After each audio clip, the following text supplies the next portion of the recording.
It was a very exciting moment. We had a great time. It was also somewhat fraught with danger. I don't know. I've never looked at my files. You know, my. Well, all right. Before you go on, and we want to hear from the others too. But the hippies in People's Park dropping acid with the football helmets on. Was that dangerous? Yes, I remember when the People's Park riots were going on. I remember going down there with my tape recorder to tape some of the day's festivities, so to speak. And I came upon this group of young guys, all wearing football helmets and putting on gloves so that they could go and throw the tear gas canisters back at the police. And they huddled, you know, like football players do, and they all dropped acid and then went into the fray with the police. You know, there were some excesses at the time. I got to admit it. We'll have more stories coming up too. I want to keep moving. Okay. Yeah, Richard Gossett. He's next. He's close to the mic. Let's do it. Yes. Hi. Richard Gossett, and I started at KSAN. I was probably one of the youngest people. I was the youngest person on the air. Maybe Dusty Street was about my age, but we were young, and everybody else were seasoned veterans of radio. And I was really, really fortunate to get hired part-time. And then when Tony Pig left, I got his full-time job. So that was about 1970. I worked full-time, 6 to 10 at night, pretty much. Bonnie, we moved me to days at one point later in life. Yeah, 6 to 10 for about 8 years. And funny, Scoop mentions tape recorders, because back then, tape recorders and records were it. You know, we did 8 tracks. We didn't really use many of them at the station at that point yet. We later on used them more and more, but it was an incredible time, and it was that we were able to be the soundtrack for the young counterculture in the Bay Area. And it's nothing like getting a phone call from somebody in Auburn or Placerville or Santa Rosa or somewhere, and they were just so happy to be able to hear all this stuff. And believe me, we were so happy to be able to do it. It was a great job. And you can't, people always say, well, why didn't you stay in radio or go back to it again? And I didn't, because I didn't think I could ever get as much out of it or give as much as there was to do at that time. It was just a super time. And then Bonnie and Terry and the rest of these guys were all involved in it too. Yeah, Terry McGovern, let's have you stand up to the mic next. My favorite disc jockey, Richard Gossett. I'm on record as saying that, and I'm going to stick to it. That's my story. Dr. Hip, sitting in the second row. There he is. So, okay, real quick, I was recruited by Dusty Street. In 1975, a bunch of naked people streaked our station, KSFO. One of them was Hodvig Schneck. Stadelman. What was it? Stadelman. Stadelman. Yeah. Hodvig Stadelman. And she was an absolutely beautiful young woman. I can attest to it, because she and a bunch of others were naked, including O'Hare, which was revolting. But they streaked us right there at the Fairmont Hotel. And I said, I want to go be in the circus. And certain things happened at KSFO. And I went, So Dusty somehow recruited me to talk to Tom Donahue. I did. Things happened very quickly. I turned in my resignation to Sherwood, which was a whole scene in itself, and went down to Mexico to be with Tom, and we spent the weekend there. And he said, I want you to do whatever you want to do. Whatever you want to do, you can do it in the morning, okay?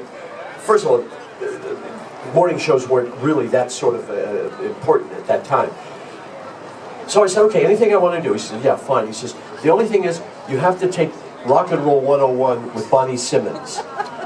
And so every morning, she lived in Corte Madera, I was out in Larkspur, I would have to scoot by her house. Bob would say, God damn McGovern, it's 4 in the morning. And she would come into the station with me and pick my music. That's how lame I was about rock and roll. It didn't take you very long. No, it didn't take me very long, because I loved it. It was just such a magical place, and I still miss playing music.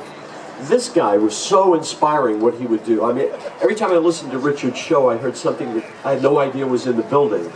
And everybody was trying to do something that was really larger than themselves. There's an old poster of a jukebox and all of the disc jockeys and engineers are inside the jukebox, and floating above it are the artists. And that's really what KSAN was. We were serving the music gods, and very, very happy and very lucky to be there. So I miss them days. One quick story. Yeah, right.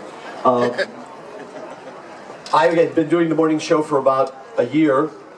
Patty Hearst and Sing Q, remember Sing Q very much? Sing Q and the SLA were on the loose, and the young girl Moonbeam was evidently delivering messages around. She was one of theirs. And we get a phone call at KSAN, and Hedwig Stadelmeier, who was an Olympic athlete, strapping, big, wonderful girl. And she said, she answered the phone, KSAN, what do you want?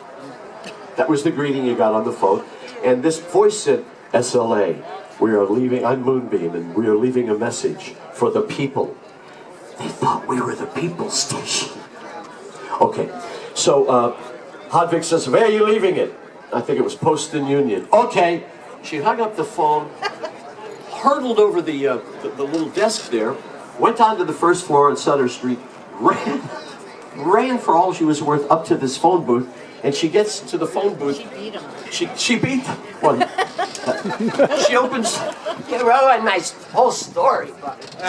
She opens the phone booth door, there's nothing there, and she turns and sees this waif-like girl coming toward her, and in full voice she says, are you Moonbeam? And the girl goes, disappears into the crowd. True story, great times. Thanks for being here. That's My hero.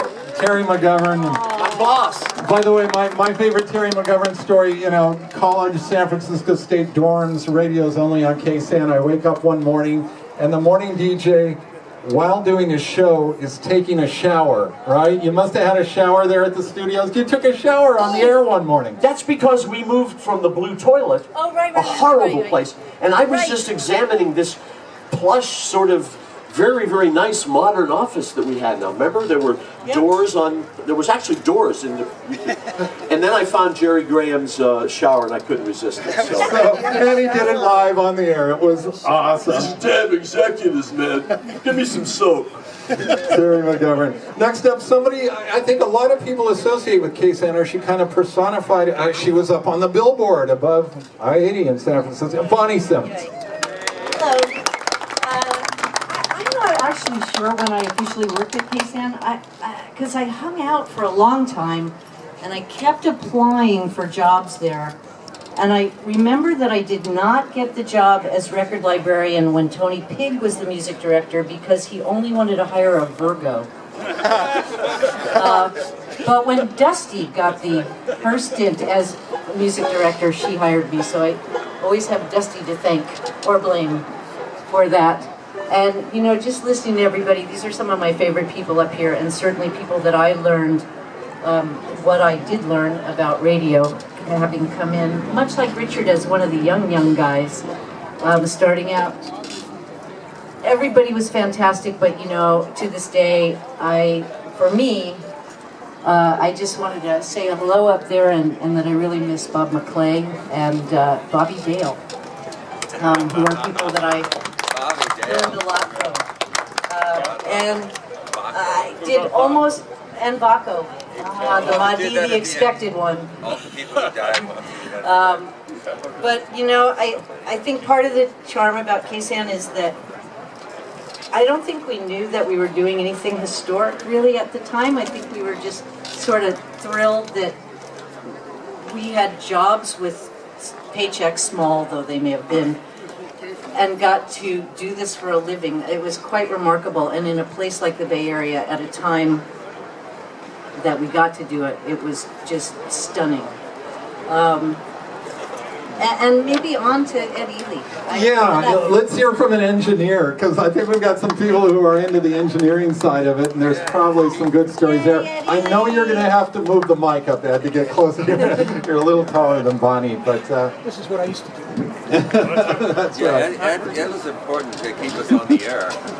Yeah, well, I would suspect that you never heard me on the radio on purpose, unless I was cussing in the background or something. I did engineering. I was hired by Tom Donahue in 1971, and basically stayed on until the bitter end and stayed on after various ownership changes, and retired from radio about 2 years ago. All right, Ed. I have to say, Terry was talking about the new studios, and we just moved in, and we didn't have all the latest, most high-tech transmitter monitoring gear, but at some point, some morning, Terry was doing a show. I got some notification that the transmitter wasn't working, and I had to call up Terry on the hotline and try to get him to walk to the back of the studio where the engineering equipment was and tell him, Terry, okay, you got to do this, you got to flip this switch, you got to look at this meter. And he said, Ed, I'm doing a radio show. So, Yeah, but nobody can hear you, stupid. we started it out. Got the transmitter back on the air. This was just a wonderful group of people. I consider myself the luckiest person in the world working with all these people, and it was just tremendous. It was just tremendous, and I don't know. I never had much to say, and that's about all I have to say. That's plenty. Thank you, Ed. Appreciate it. Kenny Wardell, let's have you grab a microphone here. Hi, everybody. That one's not working. We better rotate. Hey, everybody. Thanks for coming out today. My name's Kenny Wardell, and I worked at KSAN from 1972 to 1975. And one quick story, Tom Donahue, I did weekends and fill-ins and stuff like that most of the time. Anyway, Tom threw me the key to the tape closet, and he said, Wardell, I want you to make a weekend special, and we'll call it Live Jive. So go to the tape closet, pick out 24 hours of live music that you like, and we'll put it on the air, and Live Jive. So I made a first-generation dub of those 24 hours, and they were in my garage for 40 years.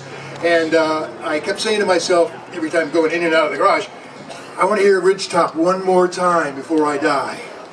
And so I got the tapes out, borrowed a reel-to-reel tape deck from Brian Cooley, a friend of a lot of ours, and spent about a year digitizing all my 24 hours. And Jim Draper and I co-produced KSAN's Live Jive CD, which is on sale over there at the booth for the Haight-Ashbury Free Clinic. It's got Jesse Colin Young's Ridgetop. It's got Santana live from the closing of the Fillmore West. It's got the Grateful Dead from 1972 New Year's Eve at Winterland, and Tom Donahue talking, and Scoop Nitzker's newscast, and a lot of promos, a lot of PSAs, a lot of IDs, and we're real proud of it. And it's, like I said, on sale for the Haight-Ashbury Free Medical Clinics. Thank you. Right. You know, I got to interrupt for a second because the world's greatest radio intern is sitting in the audience, and I think Mo Armstrong needs to be up there. No, is that Mo? Woo! Okay, come on up, Mo. Yeah. Well, there's a lot. I mean, we got Ben Fong Torres here. You're being radio fan though, right? You're just sitting out here enjoying the interviews. Yeah. By the way, will some of the folks be signing the CD over in the booth, or they have been all along? Okay, Jim Draper. While we're waiting for Mo to come in. Yeah. No, so if you want. I guess I was the youngest at the time. I was an intern, San Francisco State. Them days are gone, I know. Who was it? Oh, it was Ed's wife walked up and she goes, "You don't look the same." And I go, 40-something years ago. Anyway, I listened to KSAN growing up, and all of these jocks were my idols. And when I got to be an intern, and Richard would let me sit in on his show at night, and I always used to think he must really spend a lot of time putting together the music because it flows so great. And he'd be talking to me, and then he'd go, "Hold on a second," and in 15 seconds he'd grab an album, put it on the disc, do a segue, and it was beautiful. That's how Richard did his music. So it was. Heineken. That was it. I don't think it was Heineken. Anyway, I found myself hanging out with Ed and George Craig in engineering and doing production, and then we got involved in working on some amazing live shows the last 4 or 5 years of KSAN's existence, and I'm just glad we're able to share those again. All right. Live Jive. And I love that Bonnie called up a station intern, because the interns. That's not just an intern. intern. That's Must Mo. be, you're watching me walking down and you're going, what are you doing here? And I go, I'm working with George and Ed. Mo, do you have one? Just quick. Yeah, we need one good intern Nobody story. ever realized, because it was radio, like how vibrant it was behind the scenes. And so really, you know, I think one of the biggest regrets of my life was that we just never captured that. Today we can capture that in video, but McGovern and Gossett and Bonnie and all these people, the news team, everything was just so energized behind the scenes. You caught it on the air, but you never realized until you actually saw it in life what it was really like. And Ben, you too, Ben. Ben's a walking encyclopedia. Thank you. Thanks a lot. If we could, a round of applause for the crew from KSAN Radio, Jive 95. Ben, you were on the staff. You should be Well, up here. Ben went, all right, and Ben phoned to us. No, and a lot of people had been touched by the station. I know it was fun to hear all these stories. You guys will be hanging out for, I brought my radio equipment. I want to interview you guys.